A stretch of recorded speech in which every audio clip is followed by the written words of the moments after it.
Hamma chataq, hamma masala naq mushu bo'lgan savdini o'zimning foydam deb o'ylab olganlikdan birdamlik hayajon, birdamlik qizg'inlik, birdamlik xato qaror chiqarishning natijasida bo'lgan savdini qalaydigan ishlatish sababidan oshxonada nurg'ulgan hal qilib bo'lmaydigan kallamchiq masalalar chiqadi.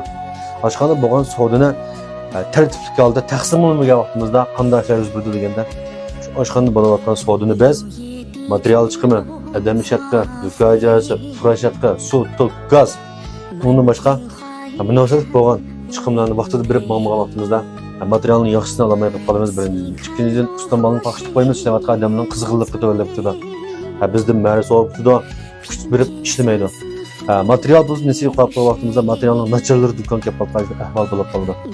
Shuna bo'lgan savdini mening foydam deb o'ylamay, chiqimni materialni boshqarishga tegishli 4 boshqarishni yaxshi boshqarib, bir boshqarishga yaxshi bo'ysunib, ibmangan vaqtimizda mayli 30 kunda bir hisobot qiling, mayli 2 oyda bir hisobot qiling, shu hisobot qilgan vaqtingizda o'zingizga tegishli bo'lgan kuchi yo'q pulni ilib qajalaysiz. Bundan qo'rqmasa, materialni qanday taqdimiz? Material ilishni tunugun deb qo'yganmiz. Material ilishni hamma bilaysizlar. Material kelgan chog'da jinglayotganda jinglab olamiz, sanatni sanab olamiz. Hava vaqtida vaqt ishlashga qarab olamiz.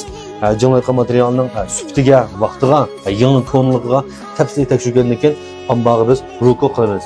Ambag'i kirgizib olamiz. Endi buni qanday taqdimiz? Faqat vaqtimizda bo'limlar bo'yicha biz chizib qo'yib taqdimiz. Bizning oshxonaning material taqdisi bo'lmuş shu. Buni ko'rsam balkim tartib chiqib qo'yish mumkin. Mishaldan turib tapiray. Birinchi qavat xotinning material ilish, ikkinchi qavat xotin hammasining material ilish jadval bor. Jadval chiqdi bir kun kechagacha shu bolalar nima olgan bo'lsa shuni tizimlab qo'yib turib birimiz 1 soat, chunki 20 soat vaqt taqib bolalar bir o'timiz.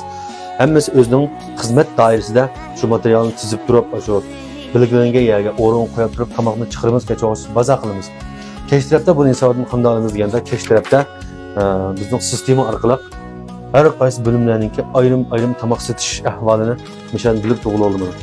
Bizning sevgo'yan bolalar yozib jamlab miyaga yozdi, Fatih xodimi miyaga yozdi, koji miyaga hisoblab chiqarib, qaysi bo'limning kechagacha necha pul tepberganligi, qanchalik materialdan necha bozor qilganligini tatib bilib to'g'ri oldi.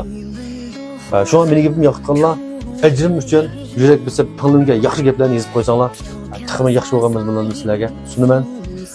Munosabat solab qolsanglar yoki mendim uchun bo'ladi yoki mendim ko'p biliminglar olib bo'lib qolsa, qo'ymanglar, men qat'iy qabul qilmayman.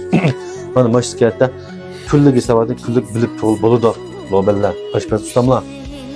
Sizlar yemek sohasiga yangidan qadam qo'ymoqchi bo'lgan yoki qadam qo'yib bo'lgan yoki savdoni yaxshi qilib turib foyda olmayotgan bo'lsanglar, mening zo'rlarimga to'liq diqqat qilsanglar, men sizlarga belgilik miqdorda nep yetkazishim mumkin.